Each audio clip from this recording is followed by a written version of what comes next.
Ce dont on va parler aujourd'hui va sûrement pas plaire à Bruno Le Maire et au gouvernement. Alors, par pitié, ne le partagez pas.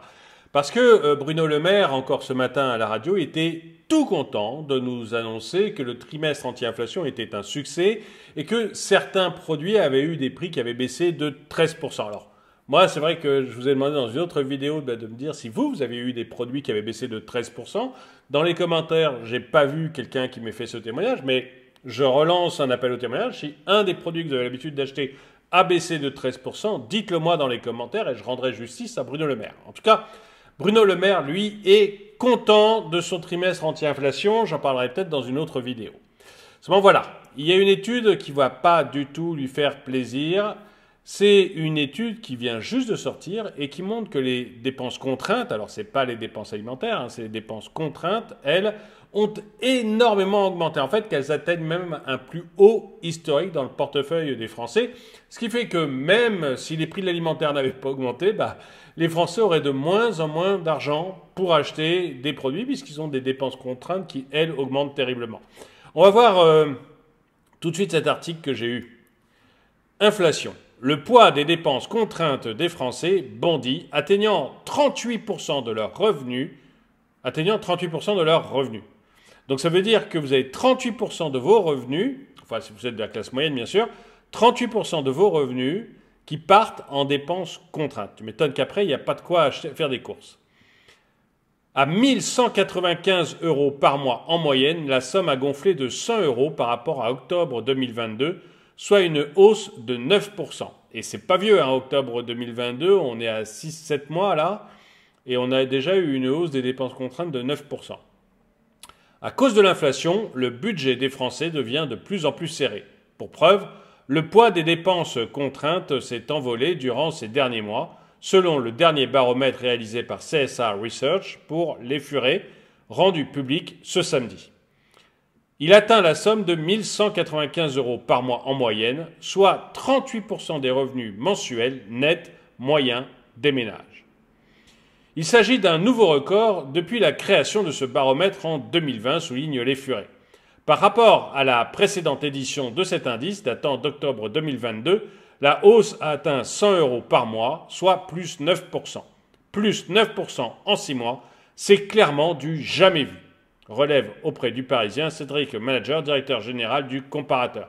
Donc on a quand même là un ministre qui est tout content de nous dire que les choses s'arrangent, mais en même temps, quand on regarde clairement les baromètres, bon, CSA, c'est quand même pas des rigolos, donc ils ont dû faire ça bien. On voit que c'est l'augmentation, plus 9% en 6 mois sur la dépense contrainte, c'est du jamais vu. Et c'est le record depuis la création du baromètre. Donc on peut quand même se poser des questions sur est-ce que vraiment l'inflation est sous contrôle comme tente de nous faire croire le gouvernement en ce moment. On va continuer. Hop. Un bon à mettre sur le compte de l'explosion de 3 postes de dépenses en particulier, l'énergie, les transports et l'assurance. Avec la hausse...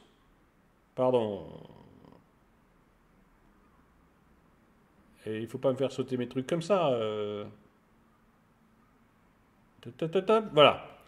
Avec la hausse, bien que limitée à 15% des tarifs de l'électricité et du gaz en début d'année, le budget moyen mensuel des Français, pour la première, est passé de 97 à 103 € et pour le deuxième de 97 à 110 €.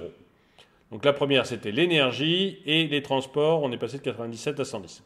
Côté transport, le porte-monnaie des Français souffre de la hausse des prix des carburants, les dépenses à la pompe passant de 123 à 132 € par mois. À noter que l'étude a été réalisée en mars dernier, soit avant le reflux des prix dans les stations-service.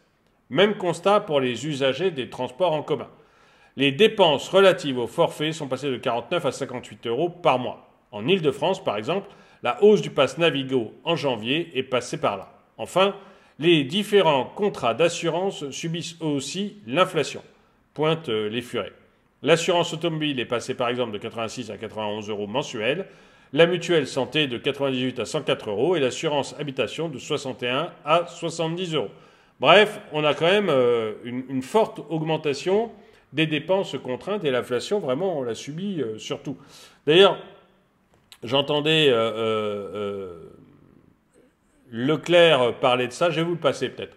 J'entendais Leclerc parler de ça et qui disait que les gens n'achètent plus de la viande et du poisson. Hein. Et lui aussi, il n'a pas forcément vu, ce que Bruno Le Maire a vu sur le trimestre anti-inflation. Mais je vais vous passer Leclerc. Je vais vous passer Leclerc.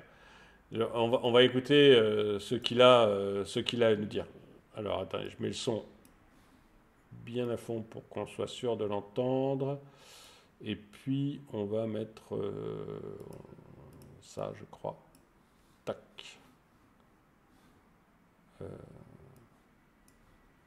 Tac. Et tac. Allons-y.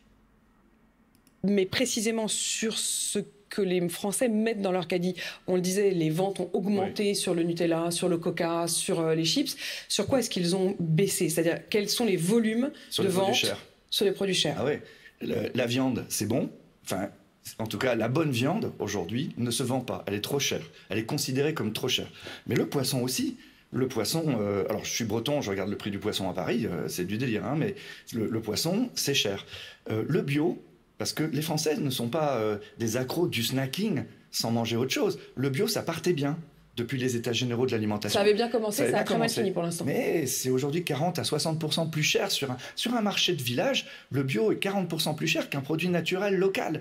Donc, il faut aujourd'hui que les choses se rapprochent. En fait, tous ces gens qui ont dit il faut que le consommateur apprenne à acheter plus cher le bio, ou même maintenant, il faut qu'ils achètent plus cher, ce qui n'est pas bon pour leur santé, ça devient inaudible dans une période d'inflation comme celle-là. Est-ce que le trimestre anti-inflation a eu un impact ? Non, moi je ne crois. Enfin, j'ai des collègues qui ont fait le trimestre anti-inflation. Vous aviez refusé de le faire? Moi j'ai refusé de le faire parce que, mais c'était pas personnel, c'était pas un problème politique. C'est que si vous regardez mes réseaux sociaux ce matin, j'ai publié tous les comparateurs de prix. On est déjà le moins cher sur tous les articles. Je ne vais pas en plus faire des petits paniers pour dire vous voyez sur ce panier-là je suis moins cher, etc. Olivier. Donc on voit Leclerc, bon. Il dit quand même que les Français se privent maintenant sur la viande, ils se privent sur le poisson. Alors avant, il y avait une petite période snacking, c'est-à-dire que les Français ont a priori plus acheté de chips, plus acheté de Nutella, etc. Du snacking parce que quand le moral n'est pas là, on compense avec de la bouffe. Hein. Donc voilà ce qui est fait. Mais tout ce qui est viande, poisson, les gens n'ont plus les moyens de le faire. Alors on va continuer. Donc on voit que c'est quand même un peu différent de ce que nous raconte Bruno Le Maire, quoi. Bon, il n'est pas allé l'attaquer directement, mais enfin, il dit bien que, grosso modo, Leclerc, sans faire de trimestre anti-inflation, eh bien, lui, il arrive à avoir les produits encore les moins chers. Je ne fais pas de la pub pour Leclerc, hein, mais c'est pour vous dire que quand Auchan, quand Carrefour, etc., mettent les étiquettes trimestre anti-inflation du gouvernement, en fait, ils font ça uniquement sur des promotions qu'ils faisaient déjà. Et Leclerc, la preuve, c'est que Leclerc, lui, n'a même pas besoin de coller l'étiquette trimestre anti-inflation pour rester le moins cher. Donc, on nous a amusés avec ça. On nous a amusés, et même si Bruno Le Maire en est hyper content, on nous a amusés et ça n'a pas de réalité, ce trimestre anti-inflation. Alors, malgré tout, il ne faut quand même pas être totalement dans le négatif. On me reproche souvent d'être trop dans le négatif. Donc, il ne faut pas être totalement dans les négatifs parce qu'il y a quand même des Français qui arrivent à épargner. On va continuer l'article de tout à l'heure.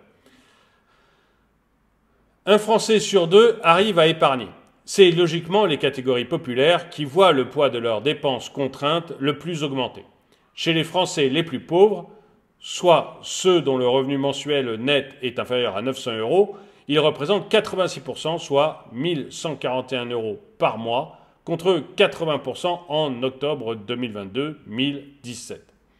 Une part qui descend à 63% dans les catégories modestes et entre 35 et 47% chez les classes moyennes et même 21% chez les hauts revenus.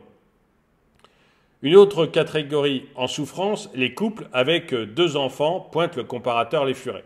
Leurs dépenses contraintes ont fortement augmenté sur les 6 derniers mois, passant de 1 595 € mensuels à 1 728 €, soit 44% de leur budget. Donc si vous êtes un couple avec 2 enfants, vous avez de fortes chances de dépenser la moitié de votre argent en dépenses contraintes. Donc tout ce qui est assurance, tout ce qui est voiture, transport et chauffage, énergie.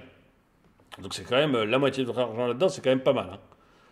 Par zone géographique, les habitants de l'Île-de-France restent ceux avec les dépenses contraintes les plus élevées, 1 306 € par mois, principalement en raison des dépenses liées au logement et au transport en commun, note l'étude. Mais en termes de poids relatif, elle est la région où les dépenses représentent le moins dans le budget. 33% seulement, parce qu'on a probablement une population en Île-de-France qui est plus riche qu'ailleurs. La Normandie, 44%, le centre Val-de-Loire, 43%, le Grand Est, 42%, composent le trio de tête. Résultat, bien que l'on ait observé une hausse historique de la collecte du livret A du premier trimestre, soit près de 20 milliards d'euros, seul un Français sur deux, 52%, dit parvenir à mettre de l'argent de côté. 3 Français sur 10 rapportent boucler juste leur budget, tandis qu'ils sont 19% à confier tirer sur leurs réserves ou à s'endetter. La lutte contre l'inflation, sur le haut de la pile des priorités du gouvernement, semble plus que jamais une nécessité. Et j'aimerais bien savoir où vous en êtes. Est-ce que vous avez déjà la grande question que j'avais déjà posée, hein, est-ce que vous avez vu la fameuse baisse de 13% sur les prix de certains articles que nous annonce Bruno Le Maire? Est-ce que vous l'avez constaté? Ça, vraiment, je veux savoir, dites-le moi dans les commentaires. Et puis ensuite, où est-ce que vous en êtes? Est-ce que vous faites partie de cette moitié des Français qui arrivent à mettre de l'argent de côté tous les mois? Ou est-ce que vous faites partie de l'autre moitié, c'est-à-dire la moitié qui est ric-rac, voire même qui puise maintenant dans ses réserves pour pouvoir vivre? Est-ce que vous avez arrêté d'acheter tout ce qui est viande, tout ce qui est poisson? Est-ce que vous faites attention à toutes les dépenses? Et est-ce que vous avez remarqué que les dépenses contraintes chez vous ont fortement augmenté? En tout cas, j'aimerais vraiment que vous puissiez me faire un petit état dans les commentaires de ce qui vous arrive. Merci d'avoir regardé la vidéo. Mettez-lui un pouce vers le haut, commentez-la, partagez-la. Merci à tous ceux qui soutiennent la chaîne. Et moi, je vous dis à très bientôt.